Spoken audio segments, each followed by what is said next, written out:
हाँ जी दोस्तों, very good morning. और कैसे हैं आप दोस्तों? मैं जानती हूँ कि जैसे कि सेकंड सर्टिफिकेट शुरू हो चुका है तो पुराने लोग का धीरे धीरे आपकी लाइफ में कम बैक हो रहा है।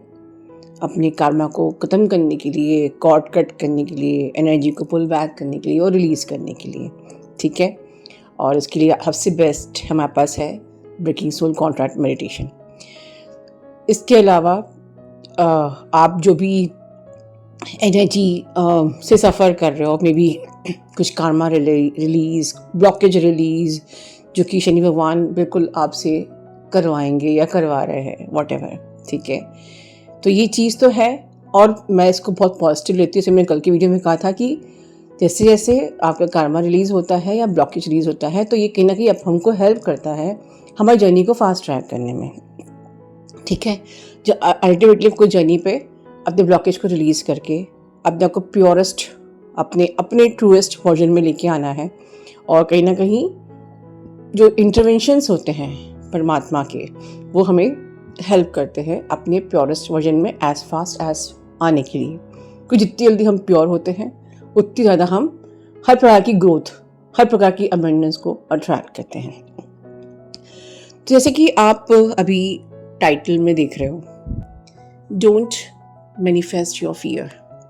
हालांकि मैंने पिछले दोनों चैनलिंग्स में कहा है कि आप जो भी अनकॉन्शियसली सोच रहे हो वो आप मैनिफेस्ट कर रहे हो, ठीक है।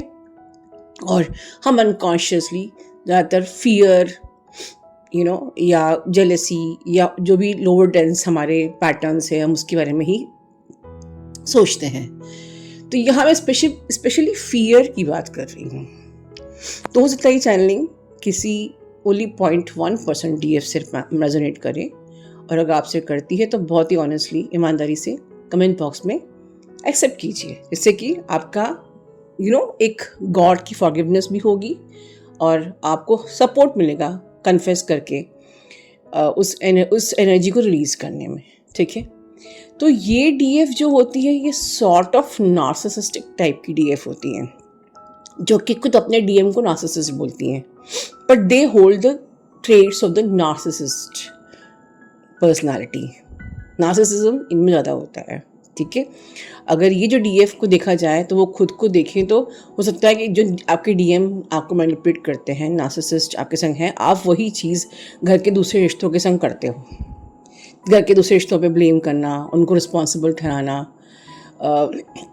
उनको हर चीज़ के लिए ये टारगेट करना। और फिर अगर वो आपकी लाइफ से, वो लोग आपके सोलमेट्स या जो भी हैं वो आपसे दूर होते तो आपको वो भी अच्छा नहीं लगता है। जैसे एज इफ कि आपका प्रे आपसे दूर जा रहा है और आप उनके बिना भी रह नहीं सकते। ज़्यादातर ये DF करती हैं अपने स्पाउस के साथ, चाहे वो आपके हस्बैंड या वाइफ हो, ठीक है।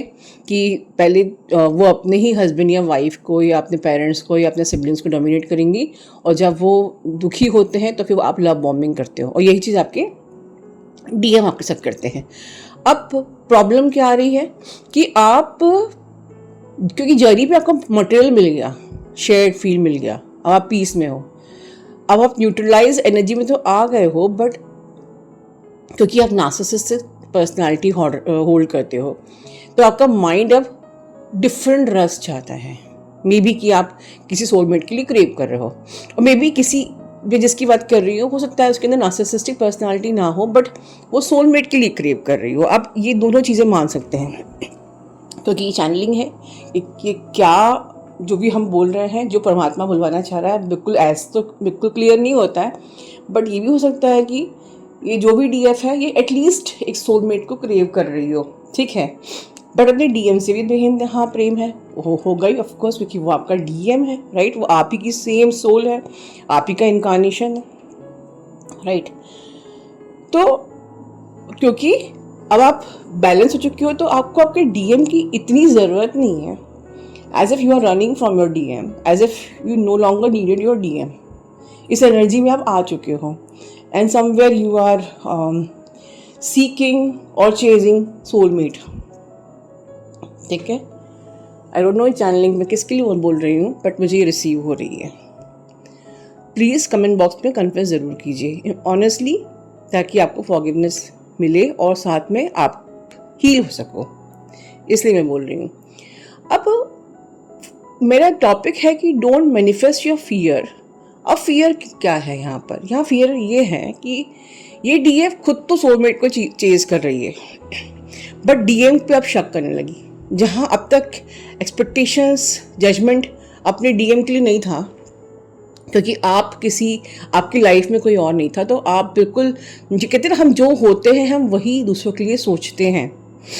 कि हो सकता है कि अब ये तो नहीं, अगर मान लो किसी कारण से अगर डीएम आपको इग्नोर कर रहा हो, या उसका मैसेज नहीं आया हो, या कॉल नहीं आया हो, कहीं ये थर्ड पार्टी में तो नहीं लग गया? क्योंकि आप लग गए हो थर्ड पार्टी में, तो अब आपका फियर यही है कि आप थर्ड पार्टी में तो नहीं लग गया। आप पूछो कैसे? पूछेंगे तो कोई डीएम के हाँ बोलने वाले हैं? बिल्कुल भी नहीं। तो अब आप उसी फियर में डूबे हो कहीं। अच्छा, आप उसके हर एक्शन में, डीएम के हर एक्शन में आपको लगेगा कि क्या ये थर्ड पार्टी में है, क्या किसी से मिलने जा रहा है, क्या ये जितना टाइम मेरे पास स्पेंड करता है इतना ही टाइम मुझे ये कहीं और कर रहा है, ठीक है। और कहीं ये सपोज कि मुझसे जब मिलने आता है तो कुछ और घर पे कुछ और बोल के आता है, सोचिए कि मुझसे भी झूठ बोल रहा हो कि ये काम से निकला हुआ है, या कहीं इंपॉर्टेंट काम में बिजी है, या मीटिंग में बिजी है, या क्लाइंट्स में बिजी है, वटेवर, लेकिन हो सकता है ये थर्ड पार्टी में बिजी हो। जैसे ये मेरे लिए अपनी फैमिली में झूठ बोलते हैं, हो सकता है कि ये मुझसे भी झूठ बोल रहे हो। अब ये क्या है? इस पर कहीं भी कोई क्लैरिटी है, कोई प्रूफ है? नहीं है। ये सिर्फ आपके माइंड की एक फियर है, क्योंकि आपने थर्ड पार्टी को जैसे आप सीख कर रहे हो, आप अपने डीएम को धोखा दे रहे हो, चीट कर रहे हो, तो ऑफकोर्स आपका फियर भी यही कि जैसे मैं कर रही हूँ, कैसे कहीं वो तो नहीं कर रहा हो। तो ये एक एग्जाम्पल है फियर का, राइट। अब अपनी लाइफ में ऐसे ही सिमिलर फियर आपकी लाइफ में कुछ और भी हो सकते हैं, किसी और एरियाज में हो सकते हैं। ऐसे फियर किसी और के संग भी हो सकते हैं, ठीक है।